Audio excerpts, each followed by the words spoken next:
So first we will be discussing the FRQ, that is free response questions or the writing questions. As per your EOT, there are 4 writing questions, 16, 17, 18 and 19.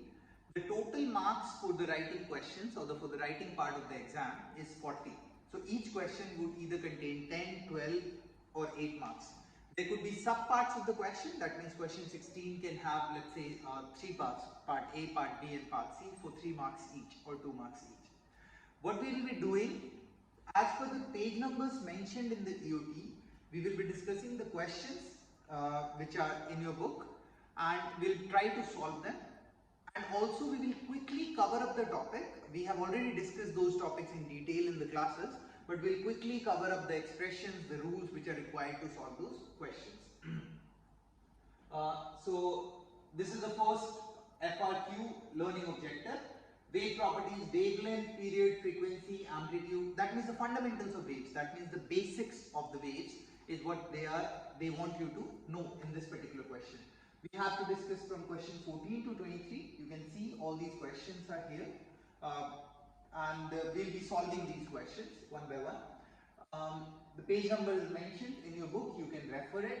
And the topic, that means what are the topics, the fundamentals of the lesson which will be required to solve these questions are mentioned here in page 10 to 14 or page 9. So let's quickly first cover that what's wavelength, what's amplitude, etc. Then we will continue with that. So this is a normal representation of a wave. The high points of the particular wave is generally represented as generally called as crest, and the bottommost is called trough. Crest and trough. The height, the maximum height up to which the disturbance goes, that means the maximum disturbance in one side, that is called amplitude. That means this height. So let's say this is 4 centimeters. I'd simply say that the amplitude of the wave is 4 centimeters. Crest is the topmost point, trough is the lowest point. When we say wavelength, we are talking about the distance between 2 consecutive points of the waves. 2 consecutive similar points which are in the same phase, that is what we call as the wavelength. For example, like one full wave is represented as this. So this in total is the wavelength. The wavelength, length of the wave, simple definition. It's not necessarily that it could be here to here, it can also be from here to the next wave, that is this point. So from here to here also it could be represented as the wavelength. The definition, the wavelength of a wave is equal to the velocity divided by the frequency. We will discuss about this. So how fast the wave is going over the frequency, that will give you the wavelength. This is expression 1. All these expressions you will, or rules, you will get in your exam as well. Frequency of a wave. Frequency means the number of waves produced in a particular second or in 1 second. So usually frequency is defined as 1 over capital T, that is the time period. This is the time period, or sometimes represented as period. The unit for frequency would be second minus 1, because 1 has no unit, T has second. So 1 by second or second minus 1, or you can also call it hertz. All 3 are the units for frequency, that means the representation. If you move further, yeah, here you can see basically these are the terms to be required. Yeah.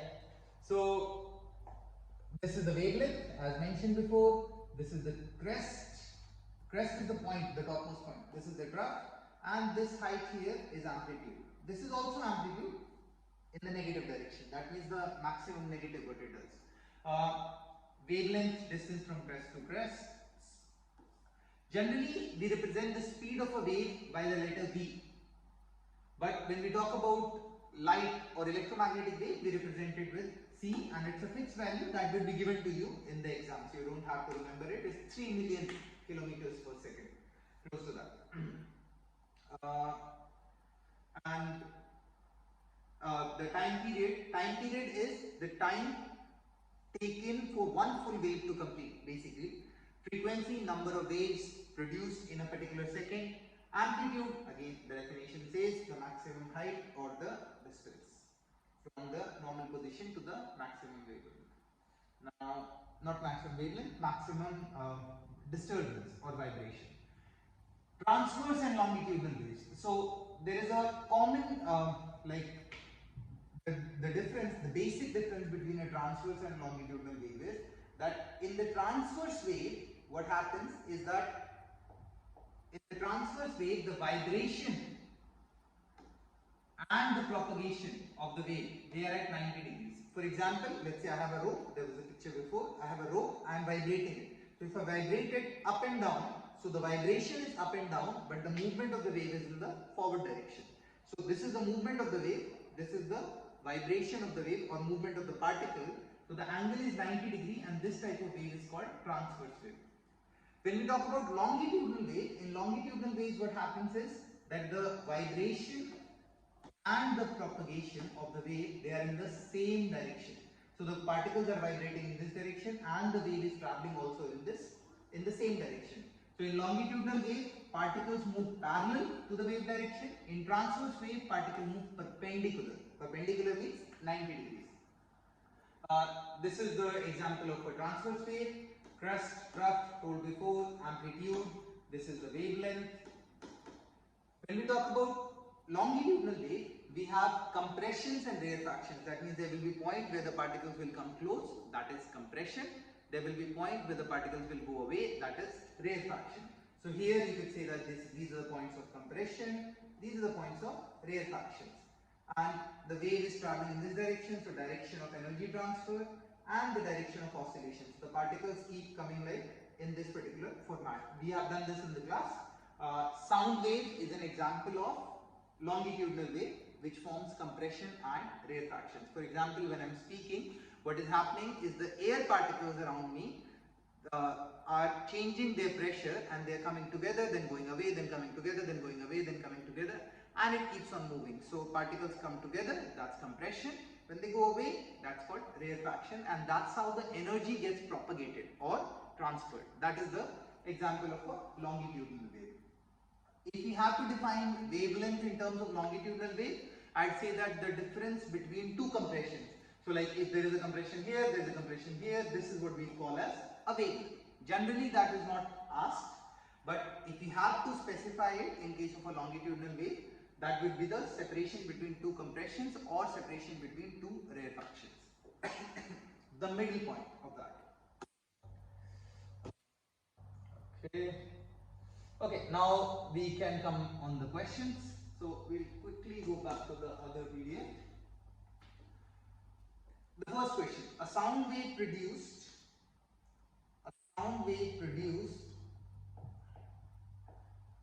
by a clock chime is heard 515 meters away. So always the first thing you have to do is that always read the questions carefully and try to understand what the question is asking. So there is a sound wave, so longitudinal wave, by a clock chime is heard 515 meters away. So you are hearing that particular clock chime 515 meters away, that is the distance. After 1.5 seconds. So the time taken by the wave to travel to you is 1.5 seconds. So I have the distance, I have the time. Based on these measurements, what is the speed of sound in air? Now, you don't even have to think about sound. Think of a normal situation. If I can reach 20 kilometers in 1 hour, what is my speed? 20 kilometers per hour. That means I am traveling a distance of 20 kilometers in 1 hour. If I can reach 20 kilometers in, let's say, half an hour or 30 minutes. So what is my speed? 40 kilometers an hour. That means in 1 hour, I am going to travel 40 kilometers instead of 20. Now, so how exactly do we find speed? The basic result or the basic formula is speed is distance over time. So distance over time. The distance I have is 515 and time I have is 1.5. I can simply divide it, you can solve, and eventually you will get the result as meter per second because the distance is given in meter and time is given in second. Always remember the units are very, very important. What units are given to you and how do you have to convert them if required in the question. Anyway, speed, distance, time. Or some people like to remember it as triangles, so you could say that speed is the velocity, like speed is not the velocity, I am represented by v, so v times t, and here is the distance. So distance vt, if you have to find out speed, what we are going to do, distance divide time. They are up and down. So how do we use the triangles? I know most people would know, but if you don't, so if let's say this is x, this is y, this is z, and if I have to find x, I will multiply, that means y times z. If I have to find z, I will divide x times y, sorry, x divide y. And if I have to find y, x divide z. So up and down, divide, together, times, multiply. Anyway, the sound wave, the same question, continuing. The sound wave has a frequency of 436 Hz. So I have the frequency, now 436 Hz. What is the period of the wave? Period means time period. So as we know, there is an expression, frequency is equals to 1 over time period. So if I have to find time period, this expression would turn into time period is equals to 1 over frequency. So I already know the frequency, 1 over 436 will give you the time period. And it is time, so the unit would be second. What is its wavelength? If I know the frequency, if I know the speed, the expression or the triangle, if I know this, speed is equals to wavelength times frequency, lambda times f. So if you have to find out the wavelength, what should I do? V divide f. So I know V, whatever the value is, I know frequency 436, you just divide them, you will get the wavelength. Basically, wavelength is the distance covered in one time period. So you can also say that wavelength is the distance covered in one time period. So if I know the time period, I know the speed, I can simply multiply it, you will get the wavelength, that how much it is going to travel. So that is another way of solving it. So, or you can say that velocity times time period. This is another expression. The same expression, basically f becomes 1 by t, so it gets multiplied. But this would also be valid, so v would come out to be lambda by t. Yes, so wavelength you can calculate using velocity times capital T, that's also correct. Or you can calculate velocity divided frequency, that's also correct, it's the same result. So that is question number 14. The next is 15. How are wavelength, frequency and speed of a wave related? How do they depend on the medium through which the wave is passing and the type of the wave? How are wavelength, frequency and speed of the wave related? So the expression, if we talk about, this is the expression. So they are related in a manner that speed is equals to wavelength times frequency. This is the expression. How do they depend on the medium through which the wave is passing? Remember, frequency depends on the source. Frequency depends on the source and not on the medium. Not on the medium.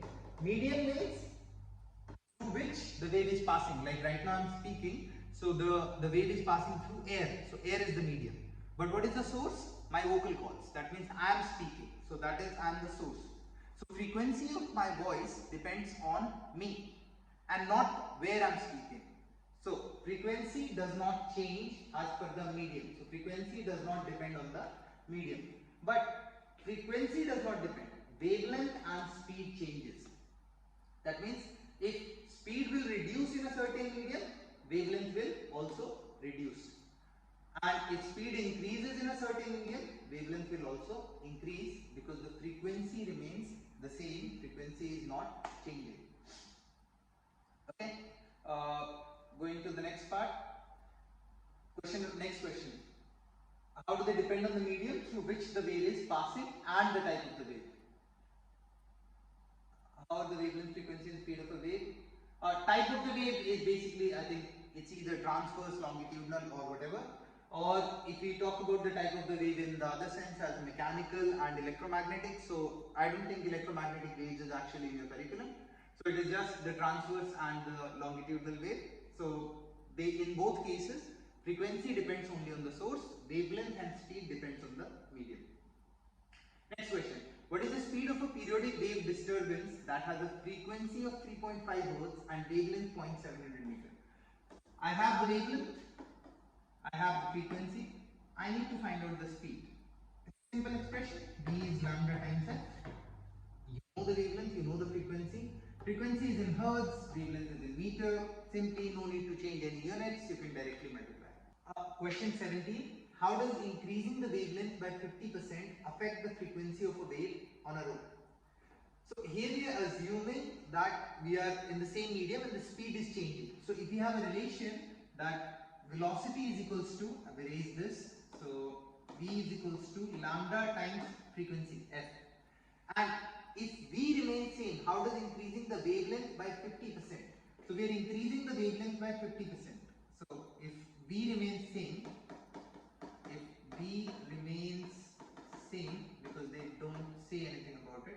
So I can say that wavelength is increased by 50%. Yani if it was lambda before, now it is 50% more.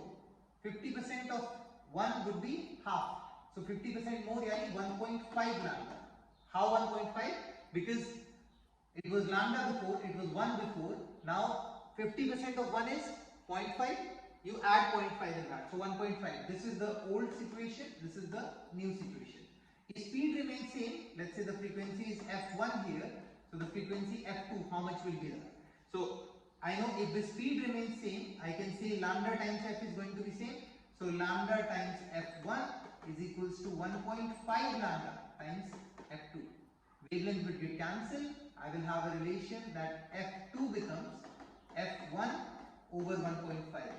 Or I can say that 2 by 3 f1. So the frequency will become 2/3 of the initial frequency, any initial frequency or starting frequency. This is happening only if velocity remains same. Here they are not mentioned, so I am assuming that the speed remains same of the wave.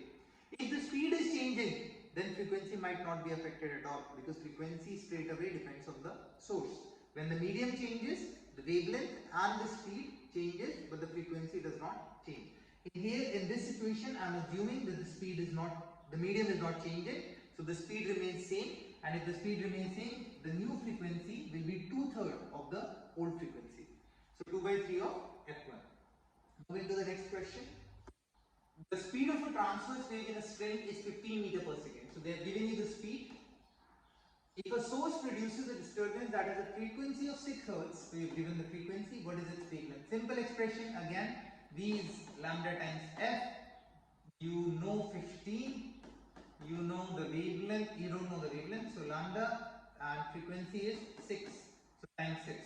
So you will get wavelength. You can calculate it from here. It will come out to be 15 over 6. Or you can use calculator, solve for x. This is unknown, so this becomes x. 5 wavelengths are generated every 0.100 seconds. In a tank of water, what is the speed of the wave if the wavelength of the surface wave is 1.20 centimeters? So I know the wavelength, 1.20 centimeters. Remember, it is centimeters, so I have to change it into meters. To change it into meters, what do? I divide by 100. So 1.20 divide by 100. This will give me the meters. If the question has the options you have, or you have to mention the answer in centimeter per second, then you don't have to change. But for the safe side, most of the time we use SI units, so I'm changing it to meter. They say 5 wavelengths are generated in 0.100 seconds. Try to understand. 5 wavelengths means 1 wave, 2 waves, 3 waves, 4 waves, 5 waves. 5 wavelengths in how much time? 0.100 seconds. So this much time it is taking is 0.10 seconds. So if it is 0.10 seconds, how much time one wavelength is taking? So 0.100 divide 5. This will come out to be 0.02 seconds. This is our time period. This is the time period of the wave. If I know the time period, I can find out the frequency. And we need to find out the speed, yani v. So velocity becomes, writing it here, velocity is, there is another relation, lambda times t. Sorry. It will become, velocity will become lambda times f.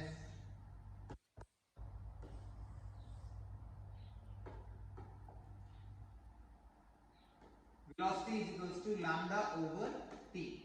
So you can find out the speed of the wave, which is 1.20 over 100 over time is 0.02, solve it, whatever the result comes, meter per second. If you're not changing the centimeters, then the result will come out to be centimeter per second. So you can solve it accordingly. Yeah, that's it. Moving on the next question, question number 20. A periodic longitudinal wave that has a frequency of 20 Hz, so I know the frequency, travels along a coiled spring toy. So there is a spring toy. If the distance between successive compressions, two compressions, is 0.600 meters. So if there are two compressions, the difference between two compressions, that is what we say as the wavelength. So the wavelength is 0.600. The frequency is 20.0 Hz.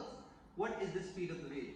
Simple again, V is equals to lambda times F, just multiply it, you will get the result. How does the frequency of a wave change when the period of the wave is doubled? How does the frequency of a wave change? So I know frequency is 1 over T, this is the expression. They are saying, how does the frequency of a wave change when the period of the wave is doubled? So that means I am making T 2T, this is the new situation. The time now becomes double the initial time. So if this becomes 2, then frequency is half. So basically frequency is half. Frequency is half if I make the time period double. Because there is a inverse proportion relation. If the frequency, if the period is half, then the frequency will become double. You can think of it other way also, that if the time period is doubled, that means the number of waves which are being produced becomes half. Because before I was producing, let's say 20 waves in 1 second, now I am able to produce 10 waves in 1 second. So that's why the frequency becomes half. Describe the change in the wavelength of a wave when the period is reduced by 1/2. Now, the relation we have V is equals to lambda over T. I am assuming again the speed is same because they have not mentioned anything about speed. So speed same. Describe the change in the wavelength of a wave. I have to find out the change in this. If the period is reduced by half. So if the new period is half, to keep the speed same as before, wavelength should also become half. Because only then the speed will remain same. Otherwise the speed will change. So wavelength will become half. Wavelength becomes half. If the speed of a wave increases to 1.5 times its original speed while the frequency remains constant, how does the wavelength change? Velocity is lambda times f. So what you need to do is basically always go with the expression. If the speed of a wave, this is the old situation, like normal situation. The new situation is, if the speed of a wave increases to 1.5 times its original speed, yani the new v is 1.5v equal, while the frequency remains same, so I am not changing the frequency. So how does the wavelength change? So wavelength, if I have to get back to the same expression like before, wavelength will have to change by 1.5 times. Only then they will get cancelled. So wavelength also changes by 1.5 times. Okay?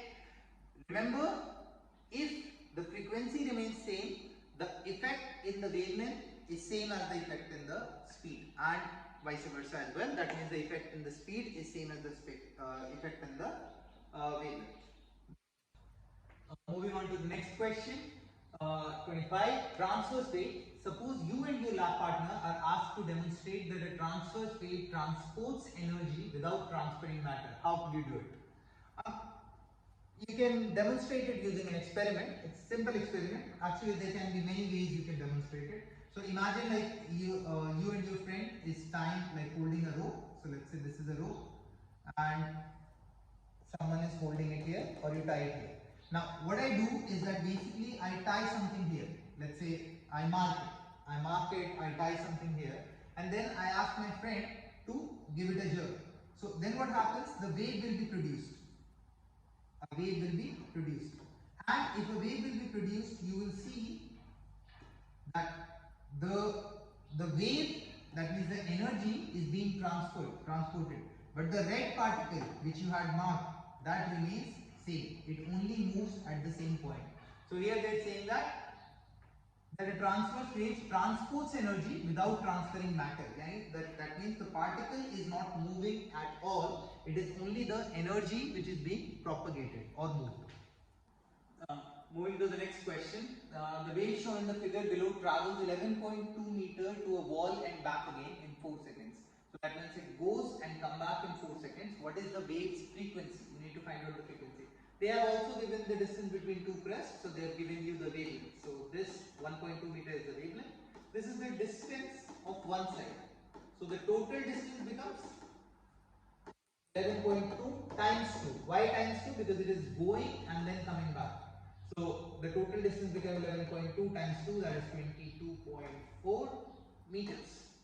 And the wavelength is 1.2 meters. They are asking, and the time taken is 4 seconds. If I know the time and I know the distance, I can calculate the speed. The very first question which we discussed, velocity is distance over time. So 22.4 over 4 meter per second. You will get the velocity. Once you have the velocity and you have the wavelength, it is easy to find the frequency. So frequency becomes, if you have the triangle here, so velocity lambda f. Frequency becomes velocity over wavelength. Whatever is the velocity, you can calculate it, and the wavelength is given as 1.2. Solve it, that many hertz is your answer. Whatever is the frequency. This is the first question of the FRQ, or the first objective of the EOT. There were few questions, but the basic results were like some basic formulas which will be given to you in the exam as well. The only thing which you need to know is that how to rearrange those expressions to find out the desired value which is asked in the question, and also to change the units. Do not forget to change and write the units while answering the